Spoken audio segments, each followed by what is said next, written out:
ఇప్పటికైనా మాలా మాదిగలు నేను రిక్వెస్ట్ చేస్తున్నాను మీడియా ద్వారా, సిగ్నేచర్ మీడియా ద్వారా మిమ్మల్ని రిక్వెస్ట్ చేస్తూ ఉన్నాను.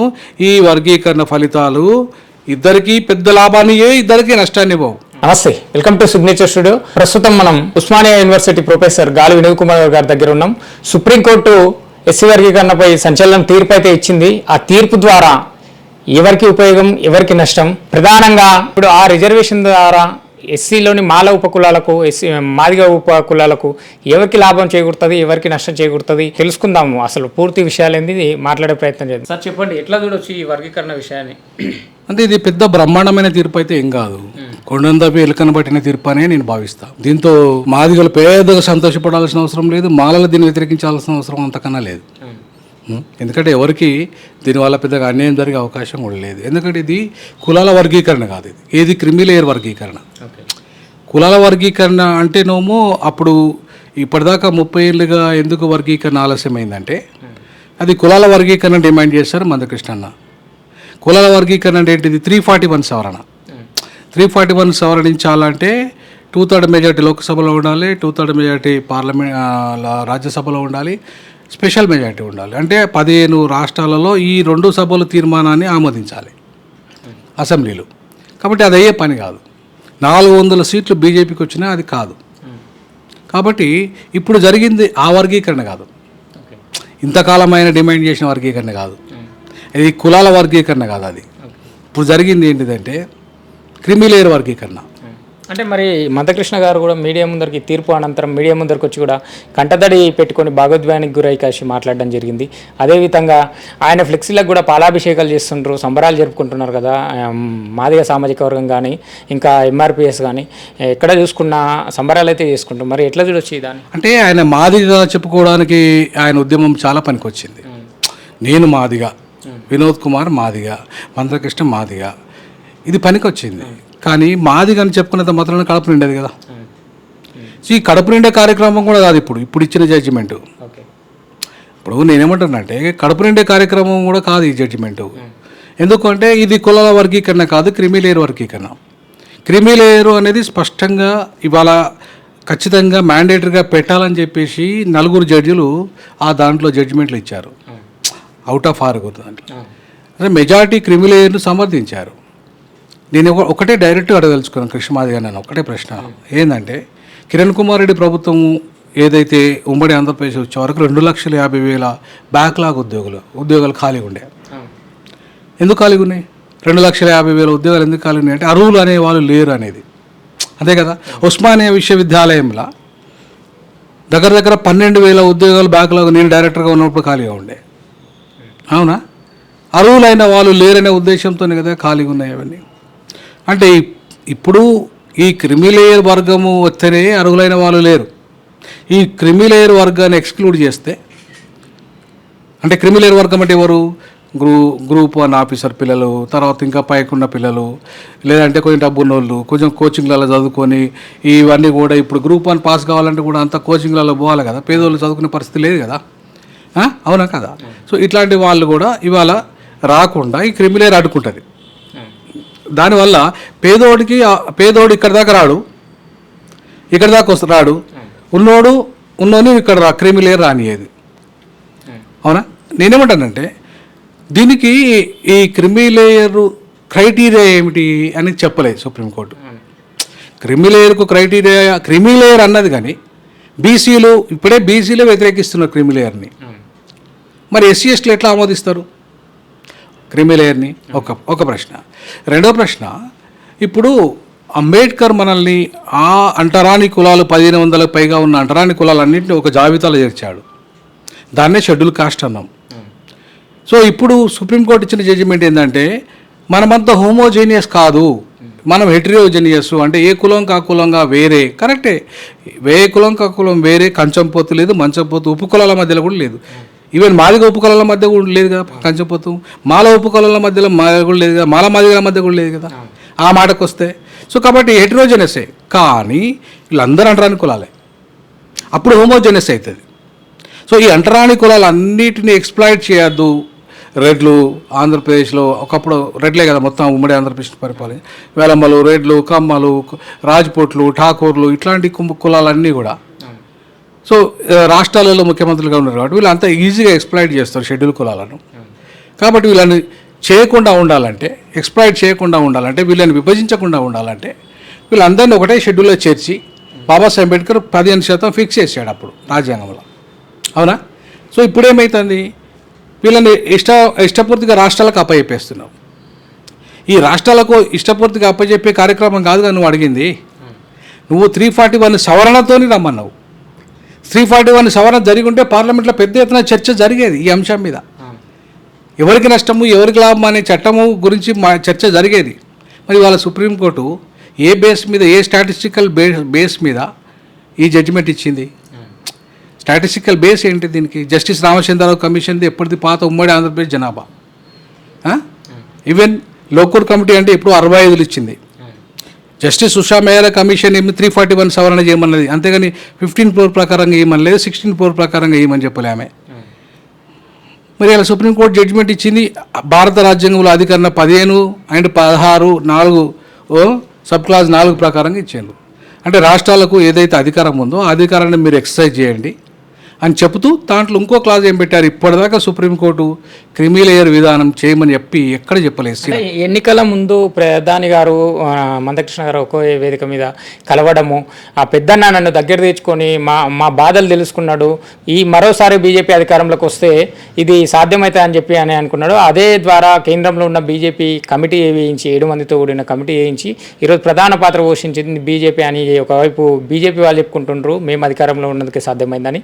ఒకవైపు మందకృష్ణ వలన సాధ్యమైందని ఒకవైపు చెప్పుకుంటున్నారు, మాదిగా వాళ్ళంతా ఏకమైనందుకే సాధ్యమైందని. ఈ వర్గీకరణని ఇది ఈ విజయాన్ని ఎట్లా చూడొచ్చు? మందకృష్ణదా, బీజేపీదా, మాదిగలదా? ఇది మాదిగలది చూడాలా, ఇది మందకృష్ణ ఒక్కడిది కాదు. తెలంగాణ కాదు తెలంగాణ కేసీఆర్ ఒక్కడి వల్ల సాధ్యమైందా? ఇది నేను అంటున్న మాట కాదు, కోదండరామ రేవంత్ రెడ్డి మన అసెంబ్లీలో కూడా అన్నాడు ఆ మాట. అవునా? అట్లా ఒక్కడే వేసుకోలేదు, కోట్లాది మంది, 3 కోట్ల మంది దక్షిణాదిలో ఉన్న వాళ్ళు వేసుకున్నారు దాన్ని. అయినా ఇప్పుడు నేను ఒకటి అడుగుతున్న ఈ సందర్భంగా, మందకృష్ణ కూడా ఇది పంజాబ్ కేసు. ఈ పంజాబ్ కేసు అనేది పంజాబ్ వాళ్ళు వేసిన, ప్రభుత్వం వేసిన కేసు. ఇది ఒకవేళ క్రెడిట్ ఇవ్వాలంటే ఎవరికి ఇవ్వాలి మనం? ఇప్పుడు పంజాబ్లో ఎవరు అధికారంలో ఉన్నారు? ఎవరున్నారు చెప్పండి? ఆమ్ ఆద్మీ పార్టీ ఉంది.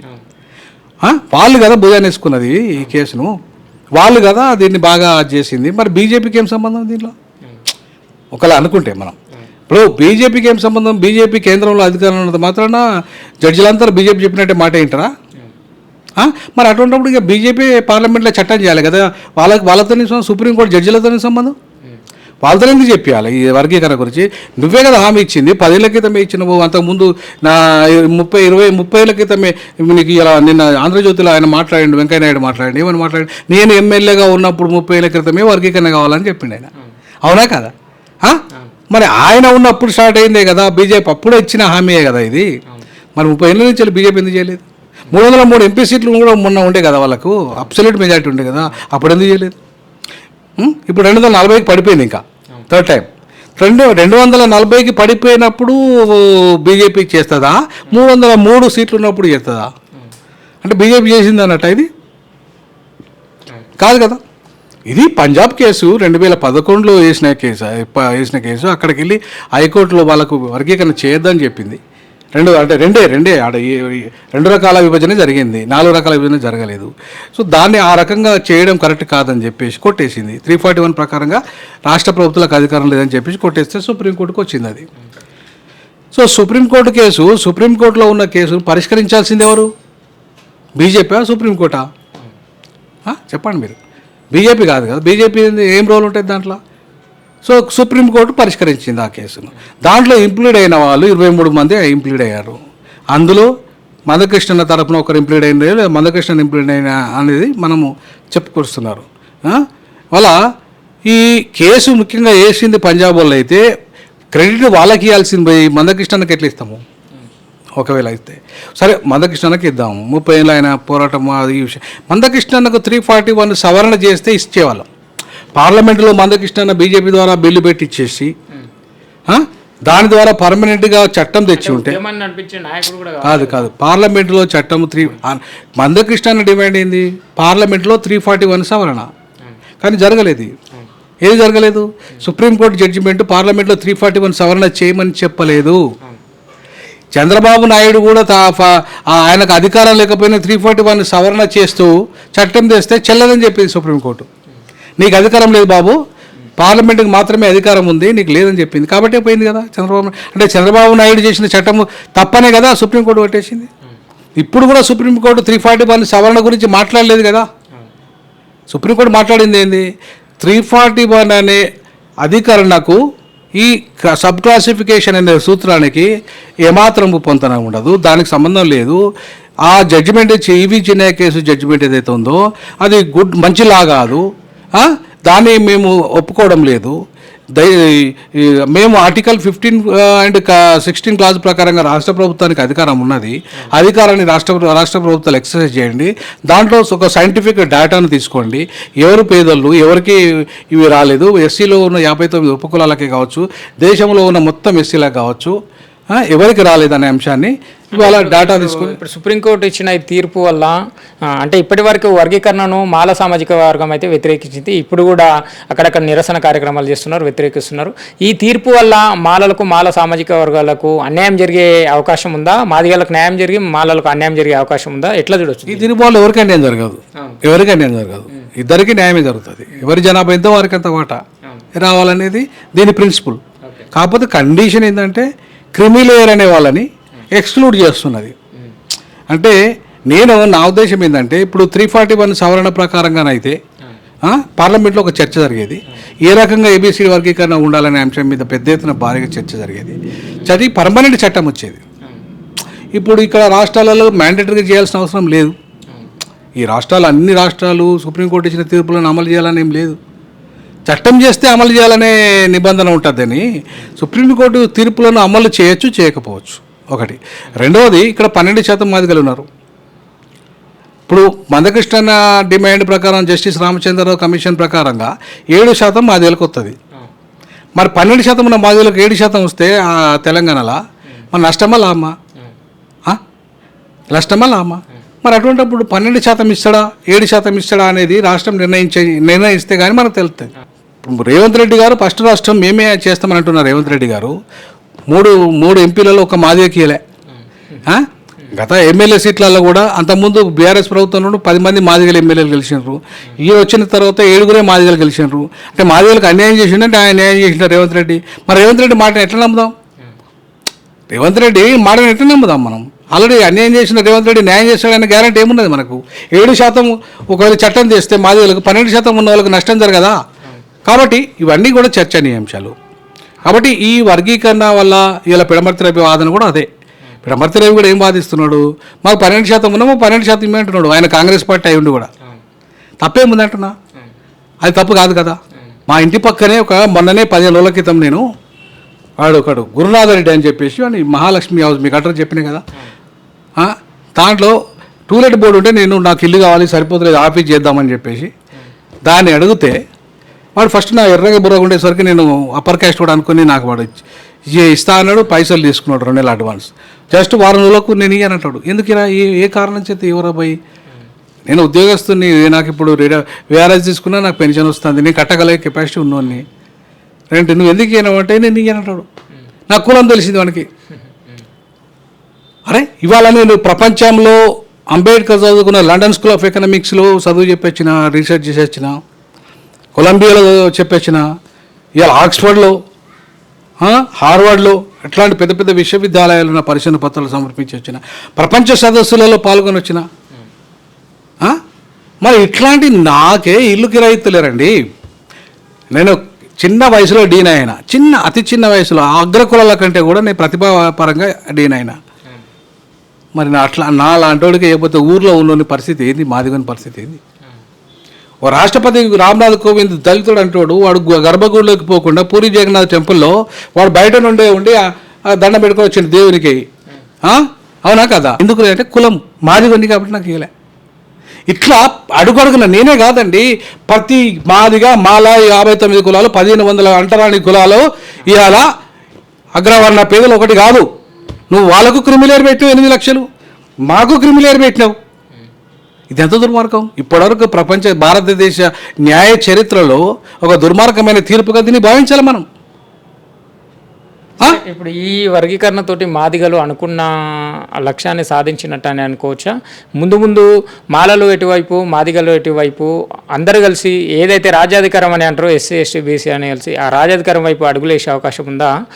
అది సాధ్యమేనా? ఈ కులాలను పట్టుకొని ఈ విధంగా విడిపోయే భావజాలం ఉంటే ఇవన్నీ నెరవేరుతాయి అనుకోవచ్చు. ఇప్పుడు నేను ఒకటి అడుగుతున్నా. ఇప్పుడు రేవంత్ రెడ్డి గారు జాబ్ క్యాలెండర్ ప్రకటించారు. జాబ్ క్యాలెండర్ ప్రకటించిన రేవంత్ రెడ్డి గారు 2 లక్షల ఉద్యోగాలు ఆయన ప్రకటించిండు, మేము ఇస్తాం 1 year లోపని. అవునా? దాంట్లో ఒకవేళ 2 లక్షలు ఆయన కనుక నింపితే ఎస్సీ రిజర్వేషన్ ఎన్ని? 15%. 15% అంటే 2 లక్షల వల్ల మనకు వచ్చేది ఎంత? 15,000, 30,000. ఈ 30,000లో మాదిగలు 60% ఉన్నారు. మాదిగ ఉపకులాలు కలిపితే 60% ఉన్నాం. అంటే ఎన్ని వస్తాయి? 60% అంటే 15,000 ప్లస్ ఇంకో 2,000 కలిపితే 17,000 వస్తాయి. 17,000 ఉద్యోగాల్లో వర్గీకరణ కాకుండా 10,000 ఉద్యోగాలు వస్తాయి. కాకపోయినా సరే, వర్గీకరణ లేకపోయినా రిజర్వేషన్ ప్రకారంగా కనీసం 10,000 అయినా మాదిగలకు వస్తాయి. ఒక అయింది కాబట్టి ఒక 7,000 ఎక్కువ వస్తాయి. అవునా? ఒక 7,000 ఉద్యోగాలు ఎక్కువ వస్తే మొత్తం తెలంగాణలో ఉన్న మాదిగల జీవితాలన్నీ మారిపోతాయా? మీరు చెప్పండి.